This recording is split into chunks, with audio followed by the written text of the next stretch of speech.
यदि आप भी पहली बार नवरात्र व्रत रख रही हैं तो ये वीडियो आपके लिए सुनना बेहद ज़रूरी है। इस साल शारदीय नवरात्र का शुभारंभ 3 अक्टूबर दिन गुरुवार से हो रहा है।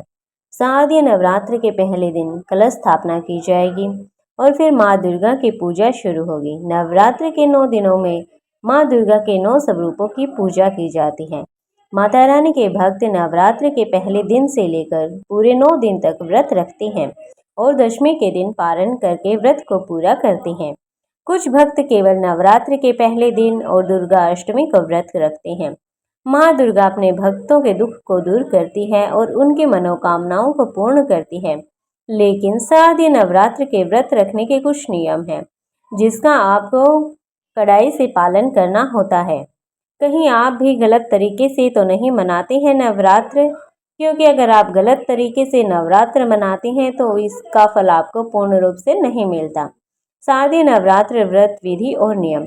यदि आप नवरात्र का व्रत रखना चाहते हैं तो आप सबसे पहले इस बात का पालन करना होगा कि 9 दिनों में आप सात्विक भोजन और सात्विक आचरण रखेंगे। पूर्ण नवरात्र के समय में व्रती को ब्रह्मचार्य के नियमों का कड़ाई से पालन करना होता है। भोग विलासता से दूर रहें। यदि आप ऐसा नहीं करते तो नवरात्र का व्रत और पूजन सफल नहीं माना जाता। इस दिन नवरात्र के समय कभी भी किसी की बुराई नहीं करनी चाहिए। नवरात्र के समय आपको तामसिक वस्तुओं जैसे लहसुन, प्याज, मांस, शराब, गुटखा, पान, सिगरेट, बीड़ी आदि का सेवन कदापि नहीं करना चाहिए, वरना माता रुष्ट हो जाती है। नवरात्र के पहले दिन सुबह में व्रत और पूजा का संकल्प लेते हैं और फिर कलश स्थापना करते हैं। उसके बाद माता रानी का आवाहन करके उनको चौकी पर विराजमान कराया जाता है और फिर उनका विधि विधान से पूजन किया जाता है। यदि आपके घर में नवरात्र का व्रत रखा जा रहा है तो पूरे परिवार को सात्विक भोजन ही करना चाहिए। ऐसा ना हो कि आप व्रत रखकर पूजन कर रहे हैं और परिवार का कोई सदस्य तामसिक वस्तु का सेवन कर रहा है।